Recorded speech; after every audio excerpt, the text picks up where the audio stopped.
오늘부터 하나님을 알아가는 즐거움이라는 시리즈 설교를 하는데요. 특별히 이번 시리즈 설교를 통해서 저는 우리 공동체가 하나님의 성품과 속성을 함께 알아가기를 소망합니다. 그래서 우리가 하나님의 성품과 속성을 알아감으로 인하여서 하나님이 주시는 위로와 소망이 우리 공동체 가운데 가득 넘치기를 주님의 이름으로 축복합니다. 특별히 이번 한 해 우리가 시작하면서 우리 공동체가 제자 삼는 일에 집중을 하고 있죠. 그래서 지난주도 말씀드린 것처럼 우리가 제자가 된다라는 것은 누구의 팬이 되는 것도 아니고 누구의 편도 되는 거 아니에요. 그래서 우리가 진정으로 주님의 제자가 되기 위해서는 먼저 주님을 아는 것이 가장 중요한 것이죠. 소망하는 것은 오늘부터 시작되는 이 시리즈 말씀을 통해서 우리가 더욱더 하나님을 깊이 알아갈 수 있는 은혜가 있기를 소망합니다. 제가 잘 아는 선교단체의 모토가 있는데요. 그 선교단체의 모토는 뭐냐면 그를 알고 그를 전하자입니다. 여러분들, 제가 한번 질문을 드리겠는데요. 그를 아는 것과 전하는 것, 이 중에 무엇이 중요할까요? 네, 일부는 아는 것이 많다고 하셨는데, 일부 때는요, 전하는 것, 그리고 어떤 분들은 둘 다 중요하다고 얘기하셨는데, 그래요. 실은 아는 것, 전하는 것 둘 다 중요하죠. 근데 우리가 잘 전하기 위해서는 먼저 아는 것이 필요합니다. 다시 말해서 하나님이 어떠한 분이신지를 잘 알아야지만 바로 전할 수 있겠죠. 반대로 내가 하나님을 잘못 알고 믿게 되면 잘못된 하나님을 전할 수가 있습니다. 여러분, 그런 의미에서 우리의 삶 속에서 하나님을 내가 어떻게 아냐가 굉장히 중요한 것 같아요. 근데 많은 사람들은 하나님을 교회 다니면서 지식적으로 이론적으로는 아는데 하나님을 더욱더 깊이 체험적으로 올바르게 알지는 못하는 경우가 있다는 것이죠. 여러분, 그런 차원에서 기독교 2000년 역사 가운데 하나님을 알지 못함으로 인하여서 나타났던 흑 역사라고 해서 기독교 역사에서 지우고 싶은 사건이 있는데, 그 대표적인 것이 뭐냐면 11세기에 있었던 십자군 전쟁이라는 것입니다. 여러분, 역사책에서 배우셨겠지만 11세기에 교황을 중심으로 해서 그 성지인 예루살렘이 모슬렘에게 점령당하고 있으니까 그 성지를 회복하자라는 거룩한 열망을 가지고 여러분들이 아시는 것처럼 십자군 전쟁을 일으켰어요. 그래서 8차에 걸쳐서 200년 동안 이 전쟁을 일으켰는데, 그 전쟁으로 인하여서 사망자가 학자마다 좀 틀리지만 30만 명이라고 얘기하고 있습니다. 이 십자군 전쟁이 일어난 동기는 여러 가지 요인이 있었어요. 근데 그 요인 중에 하나는 뭐냐면 신이 그것을 바라신다라는 잘못된 교황의 생각과 거기에 동조하는 사람들이 저 예루살렘을 빨리 이교도의 손에서 회복해야 된다라는 그런 잘못된 신앙으로 인해서 많은 사람을 생명을 잃게 했습니다.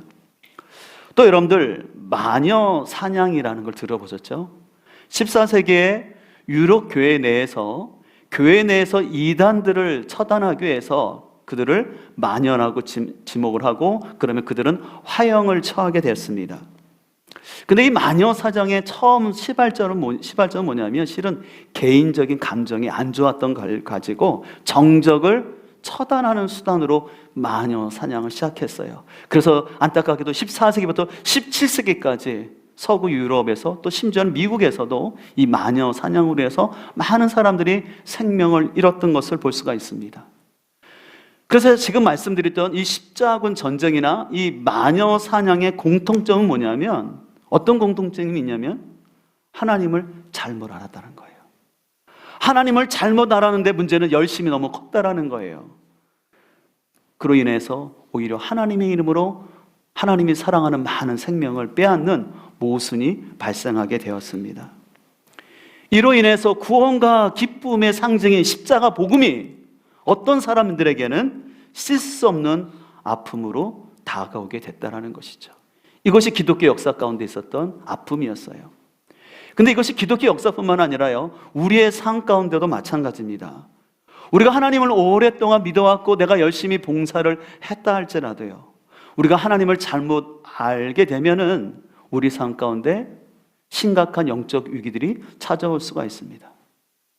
바로 그 대표적인 사례들이 오늘 우리가 살펴볼 호세아서의 나타나게 됩니다. 그래서 오늘 호세아 6장 6절에 이렇게 말씀합니다. 나는 인애를 원하고 제사를 원하지 아니하며 번제보다 하나님 아는 것을 원하노다 라고 말씀하고 있습니다.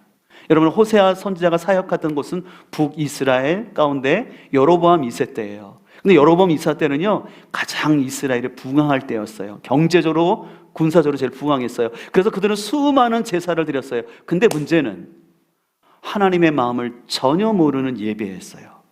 그래서 하나님이 가장 원하셨던 백성들을 향한 인애, 사랑은 없이 형식적인 제사만 드려지고 있었습니다. 그래서 하나님은 그 제사를 기뻐할 수 없기 때문에 그 제사를 집도하고 있는 제사장들의 사역을 중단시키겠다고 말씀하십니다. 그래서 호세아 4장 6절 앞으로 보실까요? 4장 6절에 보면 하나님께서 이렇게 말씀하십니다. 내 백성이 지식이 없으므로 망하는도다. 내가 지식을 버렸으니 나도 너를 버려 내 제사장이 되지 못하게 할 것이요. 내가 내 하나님의 율법을 잊었으니 나도 내 자녀들을 잊어버리리라 라고 말씀하고 있어요. 여기서 내 백성이 지식이 없다라는 것은요, 하나님을 단순히 몰랐다라는 것이 아니에요. 그들은 하나님의 마음과 뜻을 모른 채 자신의 방법대로 하나님을 섬겼다라는 거예요. 그래서 하나님은 그 일을 앞장서고 있는 제사장들의 사역을 중단시켜버렸다는 거예요. 그리고 더 나아가서는 그의 후손들도 결국은 믿음 가운데 세워지지 못하게 하셨습니다. 그로 인해서 호세아 10장은 또 이렇게 말합니다. 4장 10절에는 그들이 먹어도 배부르지 아니하며 음행하여도 수요가 늘지 못하니 이는 여호와를 버리고 따르지 아니하였음이라 라고 말하고 있습니다. 여기서 먹어도 배부르지 못했다라는 것은 뭐냐면요, 하나님을 알지 못함으로 인하여서 그들이 수없는 예배를 드렸음에도 불구하고 그 심령 가운데는 공허함이 있었다라는 것이에요. 여러분, 사람이 마음이 안정되지 않고 공허함이 몰려들지 않습니까? 그럼 사람은 어떤 것을 선택할까요? 계속해서 11절을 볼까요? 호세아 4장 11절을 보면 음행과 묵은 포도주와 새 포도주가 마음을 빼앗았으니, 그러니까 마음이 공허한 가운데 인간이 추구하는 건 쾌락입니다. 자, 그러면서 12절 내 백성이 나무에게 묻고 그 막대기는 그들에게 고하나니 이는 그들이 음란한 마음에 미혹되어 하나님을 버리고 음행하였음이라 라고 말했습니다. 여기 나무에게 물었다라는 것은 뭐냐면 우상을 숭배했다라는 거예요. 하나님을 바라보지 못하니까, 하나님을 알지 못하니까 나무에 불과한 나무 짝대기를 찾아가서 나의 운세와 우리 가정의 앞날과 내가 어떻게 살아야 할지 우상 숭배 가운데 빠졌다라는 것입니다.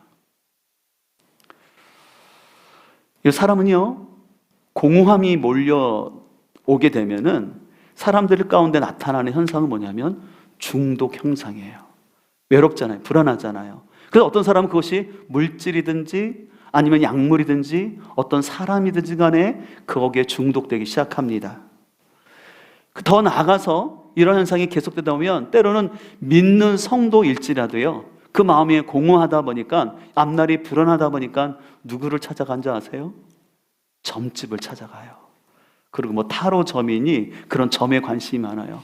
실제로 미국 이민교회에서 통계인데요, 그 미국에 있는 점집을 찾는 사람 중에 80%가 크리스찬이라고 해요. 여러분, 미국만 그럴까요?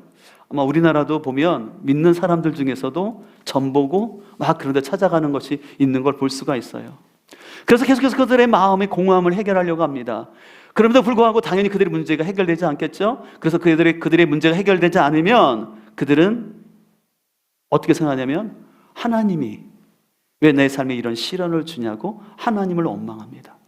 자신들이 하나님을 제대로 알지 못하고 하나님을 제대로 섬기지 못함으로 인한 문제에 대해서 오히려 하나님을 향해 원망하고, 우리 흔히 말하는 것처럼 하나님께 상처받았다고, 예수님께 상처받았다는 말들을 우리는 너무 쉽게 하는 것을 볼 수가 있습니다. 왜 그런 현상이 나타날까요? 호세아 7장 10절은 이렇게 말합니다. 이스라엘의 교만은 그 얼굴에 드러났나니 그들이 모든 일을 당하여도 그들의 하나님 여호와께로 돌아오지 아니하며 구하지 아니하도다. 에브라임은 어리석은 비둘기같이라고 했습니다. 이 에브라임은 북이스라엘을 상징하는 지파 이름인데요, 어리석은 비둘같이 지혜가 없어서 애굽을 향하여 부르짖으며 아수르로 가는도다라고 말하고 있어요. 왜 이스라엘이 이러냐면 교만함이라는 거예요. 여전히 자기가 중심되어서 해석하고 그러면서 자기 방법으로 문제를 해결하겠다고 하나님께서 그렇게 싫어하시는 애굽을 향해 아수르를 향해서 가고 있다라고 얘기합니다. 바로 이런 현실 속에서 오늘 하나님께서는 호세아 선지를 통해서 그 문제의 해결책을 제시하고 있습니다. 우리 6장 3절을 볼까요? 우리 6장 3절 말씀을 다 함께 읽도록 하겠습니다. 그러므로 우리가 여호와를 알자, 힘써 여호와를 알자. 그의 나타나심은 새벽빛같이 어김없나니 비와 같이 땅을 적시는 늦은 비와 같이 우리에게 임하시니라 하니라. 아멘. 오늘 호세아 선지자는 이러한 현실 가운데 우리에게 필요한 것은 여호와를 알되 힘써 여호와를 알자라고 말합니다. 여기서 힘써라는 단어가 중요한데 여러분 동그라미를 좀 해놓으시면 좋겠는데요, 이 힘써라는 단어는 뒤따르다, 뒤쫓다라는 뜻으로서 이 하나님을 안다라는 것은 단순히 지식뿐만 아니라 관계적이며 순종적인까지 포함하는 거예요. 우리가 하나님을 안다 할 때 우리는 많은 이런 생각을 하는 것 같아요. 내가 하나님이 이런 분이다라고 지식적으로 하는데, 호세아서는 그런 지식적인 게 아니고 너희가 진정으로 힘써 하나님을 안다면 너희의 행동이 뒤따라야 된다. 너희가 순종하는 삶이 있어야 그것이 하나님을 아는 거다라고 얘기해요. 여러분, 예를 들어서 부부간에 어떤 문제가 있었어요. 그래서 어떤 문제가 있었을 때 배우자가 내가 알았어, 이제 내가 당신 마음 알았으니까 내가 이렇게 할게 라고 얘기를 했어요. 그러면 어떻게 됩니까? 그 다음에는 배우자의 마음을 알았으면 어떻게 해야 돼요? 배우자가 싫어하는 행동을 하지 않거든가 아니면 배우자가 원하는 것들은 해야 되겠죠. 근데 만약에 어떤 배우자가 내가 당신 마음 잘 알아, 내가 당신 마음 잘 알았어, 근데 여전히 변하지 않다고 생각해 보세요. 그건 배우자의 마음을 아는 게 아니죠. 또 어떤 자식이 불효를 했어요. 부모님을 힘들게 했어요. 근데 그 자식이 깨닫고 이제 부모님 마음을 알았어요. 이제 제가 부모님 마음 알았습니다 했어요. 그럼 알았으면 어떻게 될까요? 부모님이 원하는 것을 해야 되겠죠. 근데 부모님이 원하는 걸 하지 않고 내가 부모님 안다? 그거는 부모님을 진정으로 아는 게 아니라 어떻게 보면 무시하는 행동이 될 수가 있는 것이죠. 그러나 우리가 진정으로 하나님을 알게 될 때 우리 삶 가운데는 변화가 일어나게 돼요. 특별히 우리가 하나님을 알게 될 때 우리에게 찾아오는 즐거움이 있는데요, 우리가 하나님을 바로 알게 되면 어떤 즐거움이 있냐면 첫 번째로 영적 성장이 이루어집니다. 여러분, 에베소서 4장 13절은 이렇게 말씀하고 있어요. 우리가 다 하나님의 아들을 믿는 것과 아는 일에 하나가 되어 온전한 사람을 이루어 그리스도의 장성한 분량에 충만한 데까지 이르니, 이는 우리가 이제부터 어린아이가 되지 아니하여 사람의 속임수와 간사한 유혹에 빠져 온갖 교훈의 풍조에 밀려 요동하지 않게 하려 함이라고 말씀하고 있습니다. 오늘 사도 바울은요, 우리가 예수님을 믿는 것과 아는 것에 하나가 되면 나타나는 현상은 뭐냐면 영적 성장이 이루어진다는 거예요. 그래서 영적 성장이 이루어지는 사람의 특징은 뭐냐면 흔들리지 않는다는 거예요. 어떤 유혹이 왔을 때 그것을 분별해내고 그것을 이겨낼 수 있는 견고함이 생긴다는 것입니다. 하지만 예수님을 믿는 것과 아는 것에 하나가 되지 않는 신앙은 우리 안에 영적 성장을 가져올 수가 없습니다. 그러니까 영적 성장이 오지 않기 때문에 당연히 작은 일에도 넘어지죠. 그래서 우리가 흔히 얘기하는 것처럼 업앤다운이 굉장히 심해지는 겁니다. 그리고 또 유혹에 흔들리고 또 유혹에 흔들리는 자신의 모습 때문에 수치심과 정죄감이 찾아오는 거예요. 이런 현실 속에서 오늘 우리가 꼭 기억해야 될 것은, 오늘 하나님은 우리가 실수했다고 해서 우리를 정죄하거나 포기하지 않는다는 사실입니다. 오히려 하나님은 우리의 모습을 안타까워하시면서 우리가 회복되기를 원하는 게 하나님의 마음인 거예요. 그래서 호세아 6장 3절을 세 번역에서 이렇게 말씀합니다. 우리가 주님을 알자, 애써 주님을 알자. 새벽마다 여명이 오듯이 주님께서도 그처럼 어김없이 오시고 해마다 쏟아지는 가을비처럼 오시고 땅을 적시는 봄비처럼 오신다라고 말씀하고 있습니다. 오늘 3절에서는 우리가 알아야 될 하나님의 성품에 대해서 강조하는데, 그 성품은 뭐냐면 신실하신 하나님이라는 거예요. 우리가 해가 뜰 것을 걱정하지 않는 것처럼 해가 늘 뜨고, 하나님께서는 농사에 필요한 이른 비와 늦은 비를 주시는 하나님이기 때문에 하나님은 변함이 없다라는 것이에요. 근데 4절을 보게 되면 우리는 그와 같지 않다라고 얘기해요. 여러분 4절 볼까요? 4절에 보면 에브라임아 내가 어떻게 하랴, 유다야 내가 어떻게 하랴 하면서 너희의 인애가 아침 구름이나 쉬 없어지는 이슬 같도다. 그러니까 다시 말해서 우리의 삶이라는 게 보면은 아침 이슬처럼 쉽게 없어지고 구름처럼 쉽게 변해버리는 게 우리라는 거예요. 근데 그런 우리와는 다르게, 비록 우리는 구름 같고 이슬 같은 존재일지라도 우리 하나님은 변함없이 신실하시고 그 해를 비춰주시고 때를 따라 비를 주시는 하나님이라고 말씀하는 것입니다. 사랑하는 성도 여러분, 여러분이 여러 가지 시험과 고난 가운데서 승리하기를 원하십니까? 그렇다면 우리는 하나님을 알아야 할 줄 믿습니다. 특별히 하나님의 본심을 알아야 돼요. 하나님은 때때로 우리의 죄로 인해서 회초리를 드시지만 심판이 목적이 아니라 회복이 목적이라는 사실을 기억하셔야 돼요. 호세아서는 그것을 너무나 잘 알려주는 스토리입니다. 그래서 오늘 계속해서 호세아 6장 2절은 이렇게 말씀하고 있습니다. 우리 1절부터 볼까요? 다시 한번 6장 1절부터 보죠. 오라 우리가 여호와께로 돌아가자. 여호와께서 우리를 찢으셨으나 도로 낫게 하실 거예요. 하실 것이 우리를 찢으셨으나 싸매어 주실 것이라. 이거 중요한 표현이 있습니다. 우리를 찢으셨으나 회초리를 쓰셨지만 하나님께서는 어떻게 하신다는 거예요? 낫게 하신다는 거예요. 우리를 찢으셨으나 싸매어 주시는 것이 하나님 마음이라는 것이에요.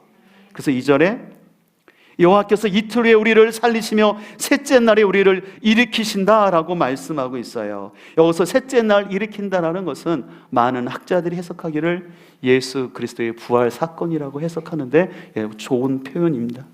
우리 인생 가운데 때때로 십자가의 터널과 고난과 아픔이 있어요. 넘어짐이 있어요. 그러나 그것을 끝나는 것이 아니라 셋째 날 주님께서 부활하신 것처럼 우리의 삶에 다시 회복의 역사가 일어나는 줄 믿습니다. 그래서 우리가 이런 하나님의 신실하신 성품을 알게 될 때, 때로는 우리는 반복적으로 넘어지고 실패한다 할지라도 우리는 하나님으로 인해서 계속해서 영적으로 성장하며 나아갈 줄 믿습니다. 그래서 오늘 먼저 기억해야 될 것은 하나님의 신실하신 변함없는 성품입니다. 나의 어떠한 때문에 하나님 요동하지 아니하시고 여전히 우리를 사랑하시며 여전히 우리를 회복 가운데 이끄셔서 구원의 역사를 이뤄가시는 그 신실하신 하나님의 마음을 알기를 주의 이름으로 축복합니다. 두 번째로 우리가 하나님을 알게 될 때 누리는 즐거움은 바로 강하고 용맹함을 발휘하게 됩니다. 다니엘서 11장 32절은 이렇게 말씀합니다. 그가 또 언약을 배반하고 악행하는 자를 속임수로 타락시킬 것이나 오직 자기의 하나님을 아는 백성은 강하여 용맹을 떨치리라 라고 말씀하고 있습니다. 여기서 강하다라는 단어는요, 꿋꿋하고 견고히 서다라는 뜻으로 써요. 단순히 목소리가 크고 어떤 피지컬 육체적으로 강하다라는 그런 뜻이 아니라 환경에 흔들리지 않는다는 거예요. 여러 가지 환경의 변화가 있음에도 불구하고 꿋꿋하게 서 있는 것을 말합니다. 여러분, 우리의 삶에는요, 이번 트리케의 강진처럼 뜻하지 않는 너무 환경의 변화들이 많아요. 생각지도 않았던 사고를 당할 수도 있고, 어떤 관계의 오해와 갈등이 있을 수도 있고, 또 재정의 무너짐들을 경험할 수도 있습니다. 그러다 보면 우리는 자꾸 스트레스를 받게 되죠. 그래서 나는 스트레스를 안 받는다 한다 할지라도 나는 의지력이 있어서 멘탈이 강해서 스트레스를 안 받아 할지 모르지만 실은 우리 몸이 그걸 느끼고 있거든요. 자기도 모르게 우울감이 찾아오게 되고 또 우울 때문에 자기 연민이 또 찾아오기도 됩니다. 또 그러다 보면은 그것 때문에 밤에 잠을 잘 못 자죠. 중령이 돼서 잠을 못 자는 그런 것도 있지만 실은 스트레스 때문에 잠을 못 자는 경우가 많이도 있고, 또 소화력도 약해져서 그 음식을 먹어도 소화가 잘 안 되다 보니까 그 음식 먹는 즐거움도 사라지는 것이 사실입니다. 그래서 이런 문제들이 계속 있다면 우리는 정서적, 신체적 고통을 알게 됩니다. 그러나 우리가 하나님을 알아가면 알아갈수록 그 하나님이 어떤 분인지 알 때 환경이나 사람에게 영향을 받지 않냐고 자신의 자리를 꿋꿋하게 지킬 수 있는 것이에요. 주변이 고요하거나 아무 문제가 없어서가 아니라 하나님을 알므로 인해서 하나님이 어떠한 분이신지를 알기 때문에 자신의 자리를 지킬 수 있는 힘이 생기는 것입니다. 이에서 용맹함이라는 단어가 나오는데요, 이 용맹이라는 것은 담대하다, 생산하다, 성취하다라는 뜻이 있는데요, 어떤 압박 속에서도 자신의 맡겨진 일들을 선하게 감당하여서 영향력을 나타나는 것을 얘기해요. 여러분, 쉽게 예를 들어서 이렇게 얘기할 수 있을 것 같아요. 여러분들 직장생활 하는데 어떤 사람이 자꾸 여러분을 험담, 우리 흔히 전문용어로 뒷담화를 하는 거예요. 그래서 그 사람 생각하면 마음이 속상하고 힘들어질 수 있어요.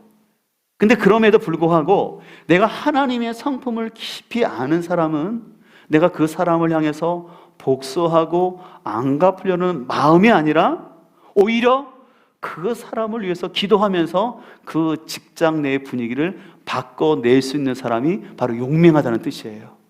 어떤 사람의 말과 어떤 사람의 그 행동 때문에 영향을 그냥 받는 것이 아니라 오히려 선한 영향을 끼치는 사람이 용맹하다는 뜻입니다. 그래서 여러분들 앞서 말했던 이 강하다라는 것이 수동적이고 방어적이라면 이 용맹이라는 것은 뭐냐면 능동적이고 창조적인 대응한 것을 말하는 것이에요. 사랑하는 성도 여러분, 여러분 가운데 이런 강함과 용맹이 있기를 원하십니까? 그렇다면 우리는 하나님을 알아야 합니다. 하나님을 알되 단순히 마음 수련을 해서 아니면 내가 마인드 컨트롤을 통해서 하는 것이 아니라 하나님이 어떠한 성품을 갖고 계시고 어떠한 속성이 있으신지를 알 때 그 하나님이 우리에게 강함과 용맹함을 줄 줄 믿습니다. 그래서 우리가 하나님을 점점 알아가게 되면요, 주변의 온도에 따라 왔다 갔다 하는 온도계가 아니라 온도 조절계의 삶을 살 수 있는 거예요. 여러분들 온도계와 온도 조절계의 차이를 아시죠? 온도계는 철저히 주변 환경에 영향을 받아요. 주위가 추면 떨어지고 주위 온도가 높으면 올라가는 게 온도계예요. 그러나 온도 조절계는 뭡니까? 내가 작정한 어떤 걸 점수가 있으면, 수치가 있으면 그걸 계속해서 유지하는 거예요. 저는 우리 믿는 사람은 이런 온도계의 삶이 아니라 온도 조절계의 삶을 살아야 할 줄 믿습니다. 근데 그 비결은 하나님을 아는 데 있습니다. 그래서 환경의 노예가 되는 것이 아니라 환경의 독립자가 될 수 있는 거예요. 근데 그 길은 계속해서 오늘 본문의 주제인 것처럼 하나님을 알아야 하는 것이죠. 그래서 오늘부터 시작해서 저는 계속해서 몇 달간 이제 우리 하나님의 성품에 대해서 좀 알아가기를 소망합니다. 그리고 하나님의 속성이 어떤 분이신지. 왜냐하면 제가 가만히 신앙생활하면서 느끼는 것은 뭐냐면, 신앙생활의 목표는 단순히 내가 기도 응답받거나 내가 소원 성취하거나 어떤 교회에서 직분이 높여지는 것이 아니라 하나님을 아는 것이 신앙생활의 목표인 줄 믿습니다. 여러분들 한번 생각을 한번 해보셨습니까? 여러분들은 과연 신앙생활하면서 나는 얼마나 하나님을 알아는데 관심을 썼는가, 시간을 들였는가? 우리는 오랜 신앙생활을 함에도 불구하고 하나님을 아는 데는 별로 관심을 안 썼던 것 같아요. 그냥 내가 어떻게 교회에서 인정받고 내가 교회에서 어떻게 사역하고 교회에서 어떤 열매를 맺을 건가, 하우에만 많이 초점을 둔 것 같아요. 하우가 나쁜 건 아니에요. 그러나 하우보다 더 중요한 건 후, 내가 믿는 하나님이 어떤 하나님인지, 하나님이 뭘 좋아하시고 반대로 뭘 싫어하는지 그 하나님을 바로 믿어야지만 바른 하우가 나오게 될 줄 믿습니다. 그러나 안타깝게도 우리 한국교회가 하나님에 대해서 더 관심을 두기보다는 우리의 열심과 방법으로 하우에만 초점을 두다 보니까 한국교회가 커졌지만 오히려 하나님의 선한 영이 약해지는 것을 볼 수가 있어요. 그래서 우리는 하나님을 알아가는 일에 우리의 마음을 둬야 할 줄 믿습니다. 여러분들은 여러분의 삶 가운데 하나님과의 만난 스토리가 있습니까?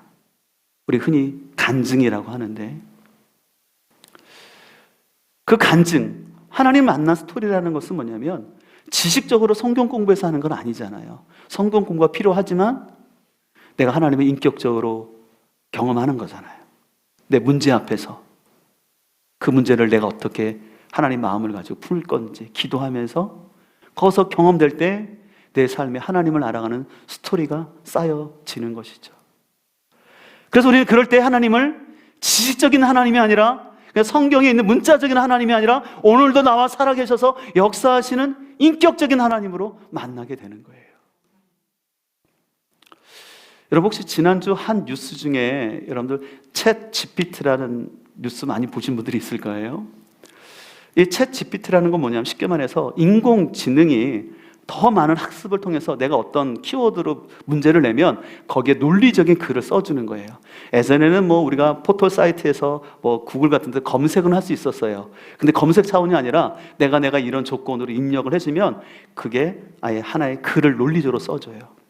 그래서 실제로 미국에서는 이 챗 GPT를 통해서 학습을 시켰더니 이 인공지능이 변호사 시험도 통과하고 의사 시험도 통과했다고 합니다. 여러분, 이렇게 되면 어떤 일이 발생하냐면요, 설교 역시도 챗 GPT가 만들어져요. 실제로요, 그 챗 GPT가 이렇게 입력했어요. 산상수훈을 본문으로 해서 예수님의 위로에 대한 메시지를 만들어줘. 그랬더니 한번 영상 보실까요? 잠깐 보여드릴게요.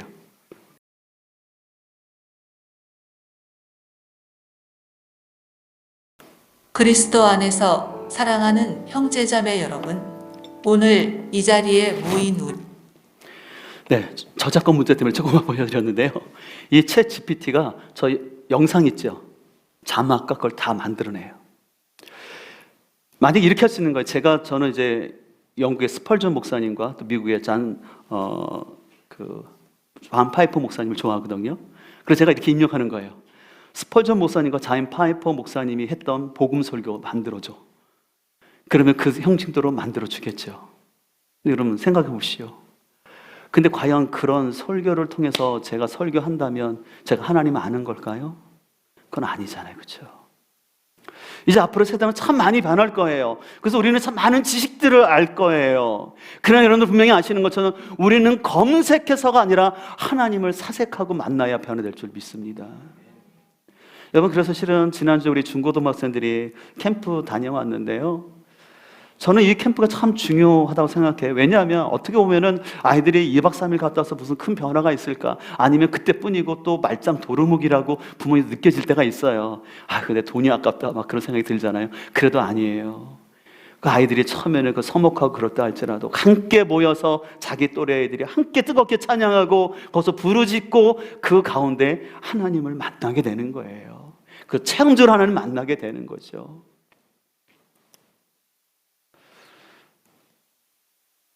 그런 차원에서 우리는 더욱더 이 하나님을 알아가야 될 텐데, 그럼 어떻게 우리가 하나님을 알아갈 수 있을까요? 호세아 14장 1절은 이렇게 말합니다. 이스라엘아, 주 너희 하나님께로 돌아오너라. 내가 지은 죄가 너를 거꾸러뜨렸지만 너희는 말씀을 받들고 주님께로 돌아와서 이렇게 하라. 우리가 지은 모든 죄를 용서하여 주십시오. 우리를 자비롭게 받아주십시오. 수송아지를 드리는 대신에 우리가 입술을 열어 주님을 찬양하겠습니다. 아멘. 오늘 하나님께서는 호세아 선지자를 통해서 말씀하십니다. 우리가 하나님을 아는 첫 번째 길은 뭐냐면 하나님께로 돌아오는 것입니다. 어디서 돌아와야 될까요? 그것은 바로 자기 연민이에요. 자기 고집이에요. 자기 중심성에서 돌아오는 것입니다. 오늘 북이스라엘 백성들이 자신의 방법을 가지고 이스라엘의 부강을 위해서 그게 수없는 이방과 같은 제사를 드렸지만 하나님 그거 원치 않는다는 거예요. 너를 위한 예배, 너희의 부강을 위한 예배, 거기서 돌아서서 내게 돌아오라는 거예요. 그래서 우리가 돌아올 때 우리 마음이 돌아오는 것입니다. 그래서 우리는 다시 한번 자기 중심성, 자기 연민, 자기의, 여기서 돌아서야지 주님을 만날 수 있습니다. 여러분, 신앙생활의 싸움은 결국은 전 이 세 가지인 것 같아요. 끊임없이 사단은 우리 옛자를 통해서 내가 중심되기를 원하고, 내가 중심되니까 서운하고 속상한 이 자기 연민 가운데 있게 하고, 내 안에 교만함을 자꾸 집어넣어 자기 의의를 가지고 사람들을 평가하고 관계 안에서 갈등이 생기고, 결국은 우리의 옛자가 문제인 거예요. 그래서 그 옛자에서 돌이키는 것은 하나님께로 내 마음의 실체를 깨닫고 돌아오는 것이죠. 그 다음에 하나님 말씀합니다. 너희는 말씀을 받들고 라고 말씀을 하고 있습니다. 이 말씀을 받는다는 건 당연히 하나님 말씀을 듣는 것이죠.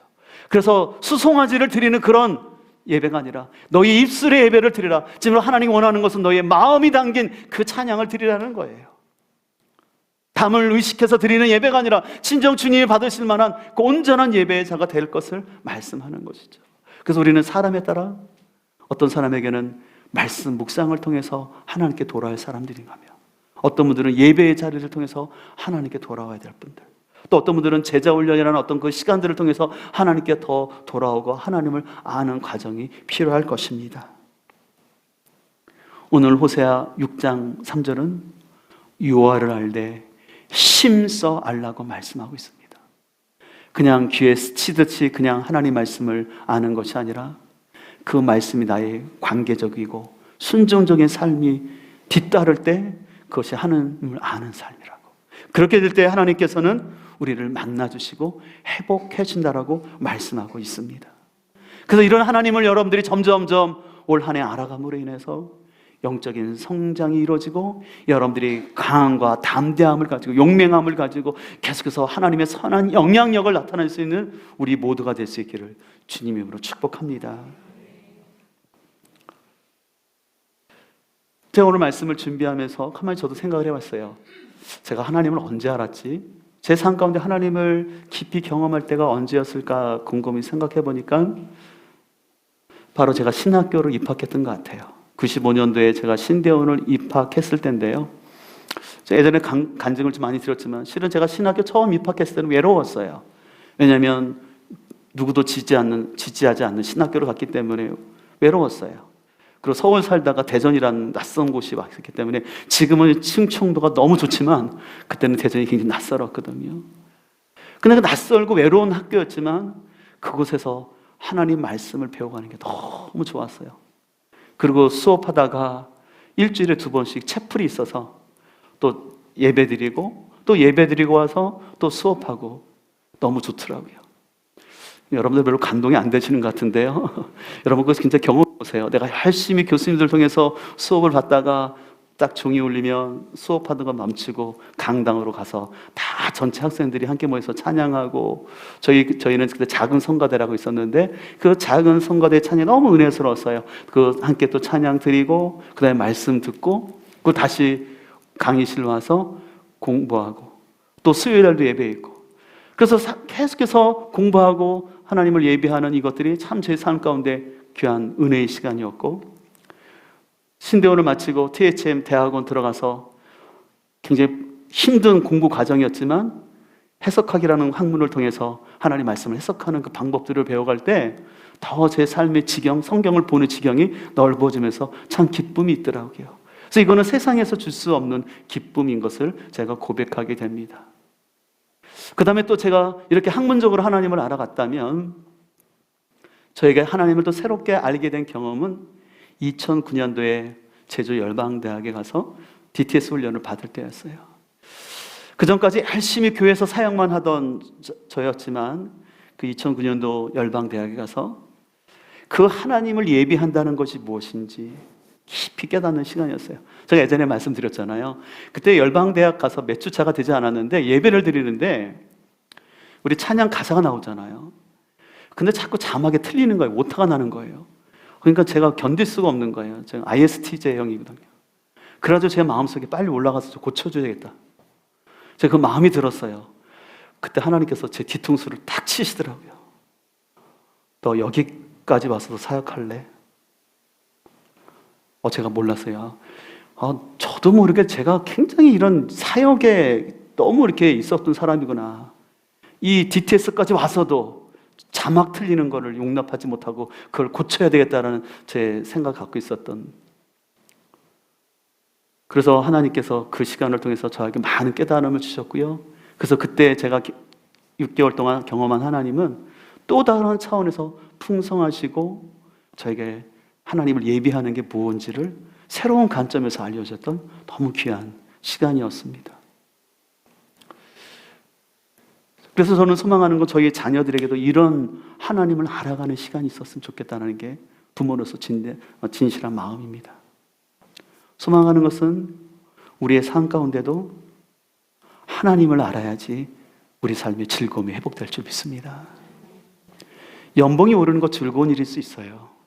여러분 누군가의 칭찬받는 것 즐거움일 수도 있고 맛있는 음식 먹는 것도 즐거움일 수도 있어요. 그러나 그것은 유효 기간이 짧습니다. 그러나 우리가 하나님을 깊이 알아갈 때, 특별히 하나님을 인격적으로 알아갈 때, 그 하나님이 주시는 이 기쁨과 즐거움이 우리 안에 더욱더 회복되기를 소망합니다.